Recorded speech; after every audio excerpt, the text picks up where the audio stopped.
कक्षा 8 की पाठ्य पुस्तक वसंत का पाठ 4, जो कि कविता है दीवानों की हस्ती, और इसके कवि हैं भगवती चरण वर्मा। दीवानों की हस्ती कविता के कवि हैं भगवती चरण वर्मा। यह कविता स्वाधीनता पूर्व की है। इसमें कवि ने राष्ट्र पर बलिदान होने वाले बलिवीरों की मनोदशा का वर्णन किया है।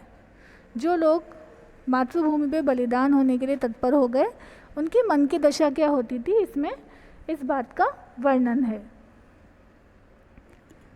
इस कविता में भारत के सच्चे सपूतों का वर्णन किया गया है, जो देश पर बलिदान देने से कतराते नहीं। उनका मानना है कि हम तो आज़ादी के दीवाने हैं। इस देश की महानता के समक्ष हमारी क्या औकात है। हम तो आज यहाँ हैं और कल न जाने कहाँ होंगे। ऐसा वे इसलिए कहते हैं क्योंकि ब्रिटिश सरकार उन्हें जेल में बंद करके यहाँ वहाँ भेजती रहती थी, या तो वे स्वयं ही सरकार से छिपते रहते थे, लेकिन वे जिस ओर भी कदम बढ़ाते हैं उसी ओर उनके जोश की धूल उड़ती है और सारा आलम अर्थात सारे वातावरण में खुशी और हर्ष छा जाता है। वे किसी को उल्लास प्रदान करते हैं और कभी किसी की आंख में उनके कारण आंसू आ जाते हैं।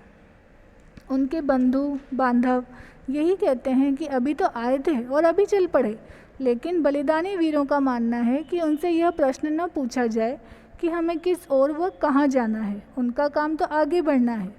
बलिदानी पथ पर ही वे इस संसार से कुछ भावनाएं ले जाते हैं और अपनी कुछ यादें दे जाते हैं। इस स्थिति में ही किसी से सुख दुख की बातें करके हंस रो लेते हैं। उनका मानना है कि वे सुख दुख की भावनाओं को एक समान मानते हैं, वह सदा संतुष्ट रहते हैं और वे अपने लक्ष्य में पूर्णतः दृढ़ रहते हैं। इन वीरों का मानना है कि यह स्वार्थी दुनिया सदैव उनसे कुछ न कुछ मांगती रहती है,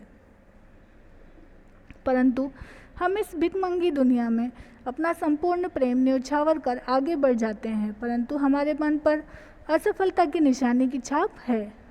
प्रयास करने पर भी अभी आज़ादी कोसों दूर है। अंत में बलिवीर अपने व पराये का भाव त्याग कर देशवासियों के लिए शुभकामनाएं देते हुए कहते हैं कि हमने तो स्वयं बंदी बनना स्वीकार किया है और देश में बसने वाले लोगों से रिश्ते नाते तोड़कर जा रहे हैं। उनके मन में यह आशा है कि जीवन में तो वे स्वाधीनता का मुंह न देख पाए, किंतु संभव है कि उनके मरने के बाद देशवासी स्वाधीनता का मूल्य समझेंगे